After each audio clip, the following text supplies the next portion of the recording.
শুনেন আপা, এরকম বান্ডিলে বান্ডিলে আমার 10 বস্তা টাকা আছে। কি এরকম বান্ডিলে বান্ডিলে টাকা আপনার কাছে 10 বস্তা আছে? 10 বস্তা টাকা আপনি কই পেলেন? আর এত টাকা যদি আপনার কাছে থাকে তাহলে আপনি ভিক্ষা করেন কেন? আপা, ভিক্ষা তো ডাঙ্গ পরিবারের ঐতিহ্য, এর জন্য ভিক্ষা করি। ঘরের মধ্যে বাজার সদাই কিচ্ছু নাই, এই মাসে এখনো টাকা পাঠাইতেছে না, কিভাবে সংসারটা আমি চালামু?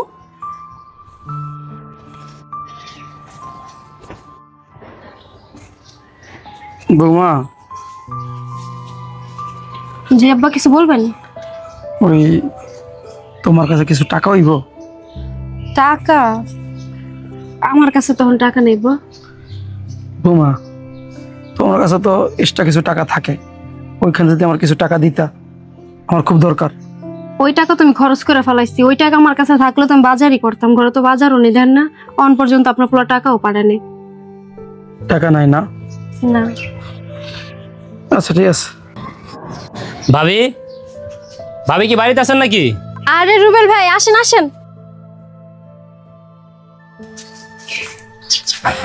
ভাবি, ওই ভাই প্রবাস থেকে টাকা পাঠাইছে। টাকা পাঠাইছে না? জি, নেন।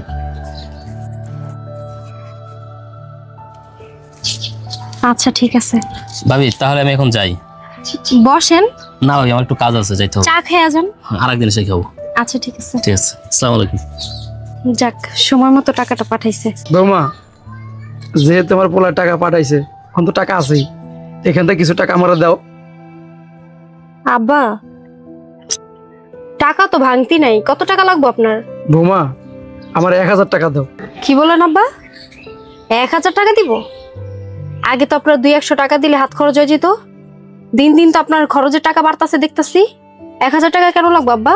আপনি কি এই বুড়া বয়সে পার্কে টার্কে যান নাকি? মহিলা লইয়া বাদাম খান? প্রেম প্রীতি শুরু করছেন নাকি? বুঝলাম না তো কিছু। 1000 টাকা কিসের জন্য লাগবে আপনার? বৌমা, কি কও তুমি এগুলো? আমি বুড়া মানুষ, আর আমি পার্কে যাবো না? আমার 1000 টাকা লাগবে দেখি তো চাইছি। আব্বা, আপনি যদি 2 দিন পর পর 1000 করে টাকা চান আপনি, তাহলে আপনার যদি 1000 করে টাকা দেয় তাহলে সংসার কিভাবে চালামো? আপনার পোলা যে বিদেশ বসে এত কষ্ট করে টাকা পাঠায়, ওটা কি চিন্তা করেন আপনি? আপনার আমি কিভাবে দিব এত টাকা? সংসারটা কত কষ্ট করে চালান লাগে ওটা তো আমি বুঝি, আপনি বুঝেন? আপনি তো চালান না সংসার, সব টেনশন তো আমার মাথায়। তারপর আবার মাসে আপনার পরে হিসাবও দেওয়া লাগে, কোন জায়গায় কয় টাকা খরচ করছি। ধরেন, এই শেষবারের মতো আপনার 1000 টাকা দিলাম, ফারদার আপনি আমার কাছে আর 1000 টাকা চাবেন না। আগের মতো যদি 100-200 টাকা নিয়ে চলতে পারেন চলবেন, নাহলে ওই টাকা আমি দিতে পারবো না, বলে দিলাম। যত টেনশন আমার।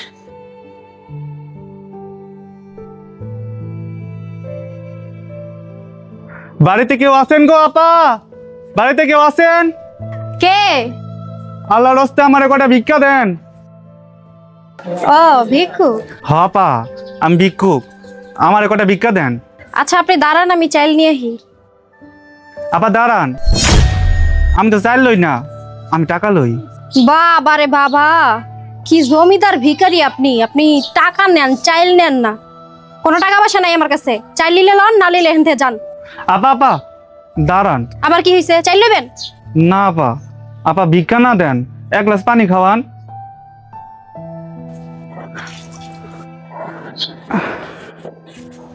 আপা খাড়াই রয়েছেন কে? রোদে কলিজাটা শুকাই গেছে গা, দেন 1 গ্লাস পানি দেন, ঠান্ডা পানি খাইয়া কলিজাটা ঠান্ডা করি। হ্যাঁ, এসে ঠান্ডা পানি খাইতে। ঘরে ফ্রিজ নাই, নরমাল পানি আছে, বহাই নাই না দিতাছি।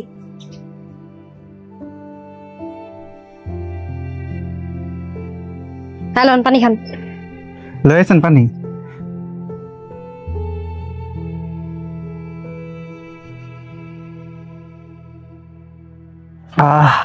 পরানটা ঠান্ডা হয়ে গেল, নেন। আপনি কি পর্দা করেন নাকি? কেন আপা? মাস্ক এরকম করে উড়ে যে পানি খেলেন মহিলা মানুষের মতো। ওই আর কি, আমি একটু অসুস্থ তো, তাই আর কি। আপনার তো দেখা জুয়ান একজন ঠিকঠাক পোলা মনে হইতাছে, চেহারা ছবিও তো ভালো, ভিক্ষা করেন কেন? ওই হয়েছে কি, আমি জোয়ানি, কিন্তু আমি একটু অসুস্থ, তাই কাম কাজ করতে পারি না।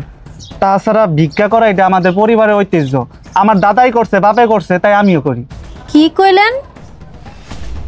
ভিক্ষা আপনাদের ঐতিহ্য? বাবা রে বাবা। আচ্ছা ঠিক আছে, পানি খেয়েছেন না, এখন যান, আমার বহুত কাম আছে। আবার বহেন, আপনার লগে আমার কিছু কথা আছে। কি কথা আছে আমার লগে আপনার? আপা, জীবনে কত মানুষ দেখলাম, একটা বিশ্বস্ত মানুষ পেলাম না।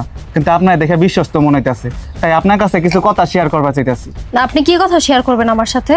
আপনার লগে বয়ে বয়ে এদিকে পিরিয়তের আলাপ করার সময় নেই আমার, অনেক কাম পড়ে রইছে। আপা এত চেতেন কে, একটু শুয়ে বহেন তো। আপা হয়েছে কি, একজনের কাছে 6 লাখ টাকা পাইতাম, সেই 6 লাখ টাকা আমার আজকে দিছে।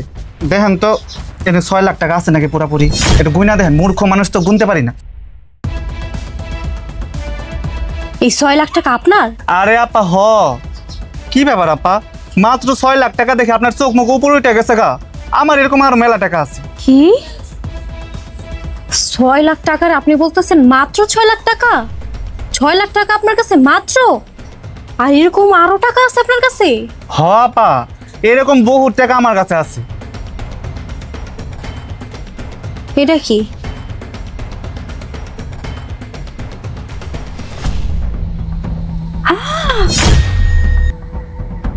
এগুলো কি অরিজিনাল স্বর্ণ? একেবারে খাঁটি স্বর্ণ। এত স্বর্ণ, স্বর্ণের গয়না, নেকলেস, এটা কি? আইফোন। আইফোন? আপনি তো ভিখারি, ভিক্ষা করে খান। আপনার কাছে এত টাকা, গোল্ডের গয়না, এত দামি ফোন কই পেলেন আপনি? আরে আপা এই কয়টা টাকা আর গয়না আইফোন দেখে আপনি অবাক হইতাছেন? এরকম বান্ডিলে বান্ডিলে টাকা আমার ঘরের ভিতরে মাটি খুঁড়া বস্তা ভরে রাখা দিছি। কি কইলেন? এরকম টাকা আপনি বান্ডিলে বান্ডিলে আপনার ঘরের ভিতরে মাটি খুঁড়ে বস্তা ভরে রেখে দিছেন? টাকা পয়সা তো মানুষ ব্যাংকে রাখে, আপনি মাটির নিচে কেন রাখছেন?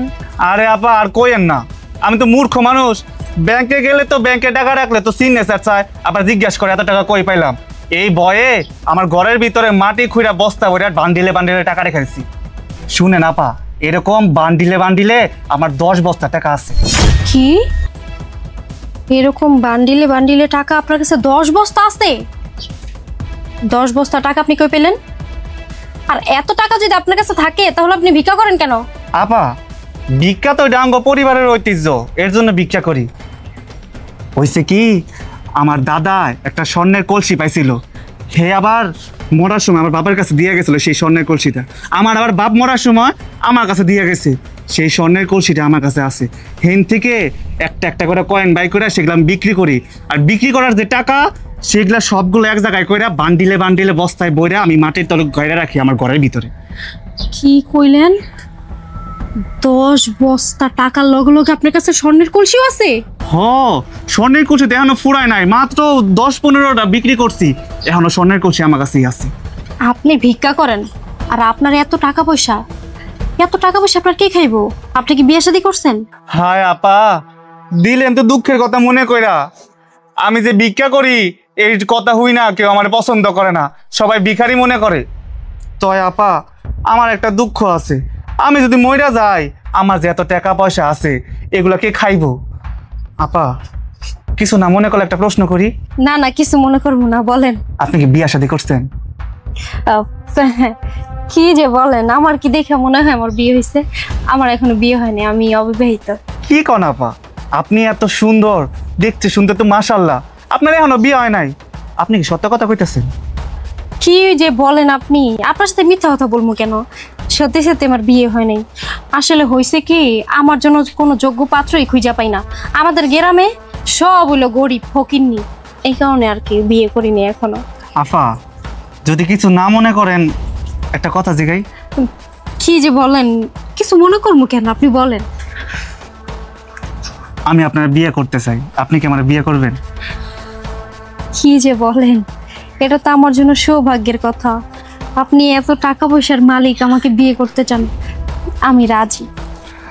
যাক মাশাআল্লাহ মাশাআল্লাহ, আপনি যে রাজি হয়েছেন আমি খুব খুশি হয়েছি। আচ্ছা ঠিক আছে, আপনি যেহেতু রাজি হয়েছেন, শিকদার কাজী অফিস তো চিনেন? হ্যাঁ হ্যাঁ চিনি। ওই শিকদার কাজী অফিসে আগামী শুক্রবারে তাহলে আপনি চলে আসেন, আমরা দুজন বিয়ে করে ফেলাম। আচ্ছা ঠিক আছে, আমি চলে আসবো। কয়টায় আসবো? 10টার সময় এলেই হবো। সকালে? সকাল 10টায়। আচ্ছা ঠিক আছে। আচ্ছা তাহলে আমি এখন যাই, বিয়ের আয়োজন করার লাগবে তো। আচ্ছা ঠিক আছে। আচ্ছা এগুলো আর দেওয়া লাগবো না, যেহেতু আপনি আমার বিয়েই করবেন, এগুলো সব কিছু আপনার। এনে তো মাত্র 6 লাখ টাকা আছে আর কয়টা গয়নায় আছে, এগুলো আমার কাছে কোনো ব্যাপার না। আইফোনটা আপনি রেখে দেন। সব আমি রেখে দিব? হ, এগুলো রেখে দেন। আমার বিয়ে করলে তো আমার সব টাকার মালকিন আপনিই হবেন। ঠিক আছে, আমি তাহলে যাই, জুলিটা লইয়া যাই খালি। আচ্ছা ঠিক আছে। আমার প্রবাসী জামাই এত বছর ধরে প্রবাস কইরাও আমাকে একটা আইফোন, একটা স্বর্ণের নেকলেস আর এতগুলো টাকা জীবন একসাথে দিতে পারে নাই। কিন্তু এখন তো মনে হইতাছে আল্লাহ আমার মুখের দিকে তাকাইছে, আমার কপাল খুলে গেছে। আর এই শ্রাবণটার বিয়া কইরা ভাঙ্গা ঘরের ভিতরে থাকি। থাক শ্রাবণ, তুই প্রবাসী পড়া থাক, আর বিদেশ থেকে বাংলাদেশ আইসাই ভাঙ্গা ঘরে পড়ে থাকবি। আমি আর তোর সাথে সংসার করবো না। আমি তো এখন এই ভিখারি, না না কি বলি, ভিখারি না, আমার স্বপ্নের রাজপুত্রের সাথে বিয়ে করে আরামে দিন কাটাবো। কেউ দেখার আগে ঘরে চলে যাই, খুশিতে তো পাগলই হয়ে যাবো আমি। বাবা, বাবা, ভাবনা, কোথায় তোমরা? কে? আরে ও শ্রাবণ, তুই? হ বাবা, ভালো আছো? ভাবনা কোথায়? ভালো আছি রে বাজান। বৌমা ভিতরে, তুই হঠাৎ না জানা দেশে চলে আইলি? তুমি?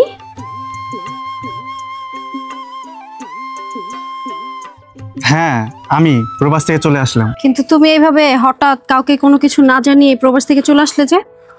আরে আর বলো না, আমি প্রবাসে যে কোম্পানিতে কাজ করতাম সেই কোম্পানিটা হঠাৎ করে বন্ধ হয়ে গেছে, তাই চলে আসতে হলো।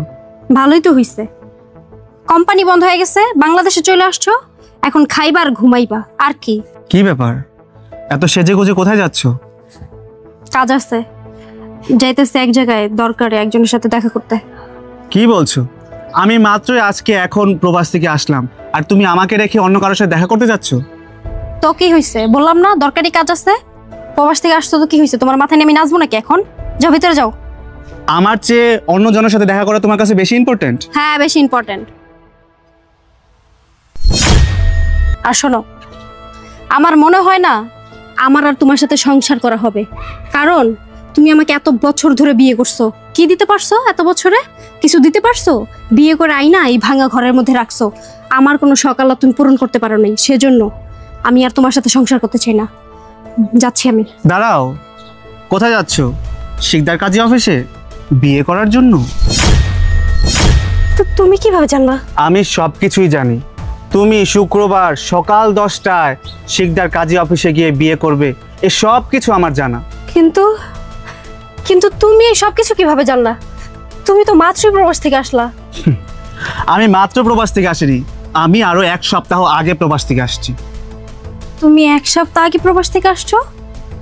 তুমি 1 সপ্তাহ কোথায় ছিলা? তুমি আমার স্ত্রী হয়ে টাকা পয়সা স্বর্ণগয়নায় লোভে পড়ে তুমি আরেকজনকে বিয়ে করতে যাচ্ছ। তো কি করব? কি করব? হ্যাঁ, তুমি এত বছর প্রবাস করে কি দিতে পারছো আমাকে? দিতে পারছো কিছু? শুধুমাত্র এই ভাঙা ঘরটা ছাড়া। আমি যাকে এখন বিয়ে করতে যাচ্ছি না, ওর কোটি কোটি টাকা আছে। শুধু তাই না, স্বর্ণের একটা কলসিও আছে, বুঝতে পারছো? আরো আমাকে বলছে আমি ওকে বিয়ে করলে ওই সমস্ত কিছু টাকা, স্বর্ণের কলসির মালিক আমি হব। তোর কাছে কি টাকা পয়সা সবকিছু? হ্যাঁ, ভালোবাসার কোনো মূল্য তোর কাছে নেই? তুই টাকা পয়সা স্বর্ণগয়নার লোভে পড়ে, স্বর্ণের কলসি লোভে পড়ে একটা ভিখারির কাছে চলে যাচ্ছিস, তাকে বিয়ে করবি। আমার ভালোবাসার কোনো তোর কাছে কোনো মূল্য নেই? না, মূল্য নেই, আমার কাছে টাকাই সব। কারণ ভালোবাসা দিয়ে না জীবন চলে না, জীবন চালাইতে হইলে টাকা লাগে, আর যে টাকা আমাকে ওই ভিখারিটা দিবে বলছে। তুই যে ভিখারির কাছে যাচ্ছিস না, সেই ভিখারিটা আর কেউ নয়, সেই ভিখারিটা আমিই ছিলাম। কি বললা? ওই ভিখারিটা তুমি ছিলা? হ্যাঁ, ওই ভিখারিটা আমিই ছিলাম, কিন্তু আফসোস তুই আমার স্ত্রী হয়ে তুই আমাকে চিনতে পারলি না। তোর সাথে আমি এত কথা বললাম, তোর হাতে পানি খেলাম, তুই আমার কণ্ঠ শুনে বুঝতে পারলি না যে আমি তোর হাজবেন্ড। তার মানে 6 লাখ টাকা, ওই স্বর্ণের গয়না আর আইফোন সব তোমার ছিল? হ্যাঁ, সব কিছু আমারই ছিল। তোমার কাছে যদি এত টাকা পয়সাই থাকে, তাহলে তুমি আমাকে বিয়ে করে এরকম ভাঙা ঘরে রাখছো কেন? বাড়ি করো নাই কেন তুমি? আমি ভেবেছিলাম প্রবাস থেকে এসে একেবারে বাড়ি ঘর সব কিছু করবো। আমি শুধুমাত্র তোদেরকে খরচের টাকা দিতাম, বাকি টাকা প্রবাসে বসে সেভিংস করতাম। আমি ভেবেছিলাম এখানে এসে বাড়ি ঘর করবো, তোকে নিয়ে সুখে সংসার করব। কিন্তু তুই তো সেই অপেক্ষায় থাকিসনি।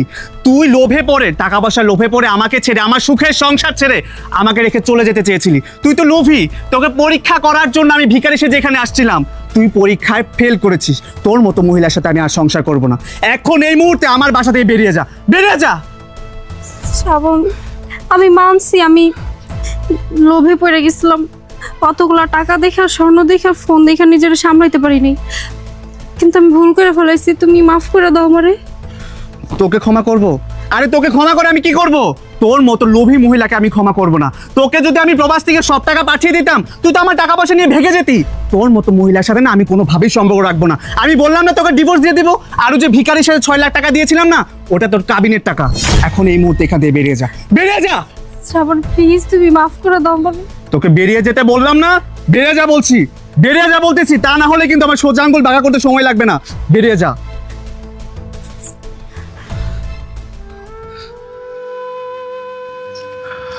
কি রে বাজান, কি কইলি কি করলি আমি তো কিছুই বুঝলাম না। বাবা, তুমি বুঝবে না। সেদিন আমি ভিখারি সেজে আমার স্ত্রীকে আমি পরীক্ষা করেছি। আমি দেখতে চেয়েছিলাম ও আমাকে ভালোবাসে কিনা, আমার সংসারকে ভালোবাসে কিনা। কিন্তু না বাবা, ও একটা লোভী মেয়ে। ও আমাকে ভালোবাসে না, আমার সংসারকে ভালোবাসে না। ও শুধু টাকা পয়সা প্রয়োজন, তাই আমি ওকে আমার বাসা থেকে বের করে দিয়েছি। এরকম লোভী মেয়ের সাথে কোনোভাবেই সংসার করা সম্ভব না বাবা। আচ্ছা ঠিক আছে, আয় ভিতরে আয়। ঠিক আছে বাবা, ভেতরে চলো।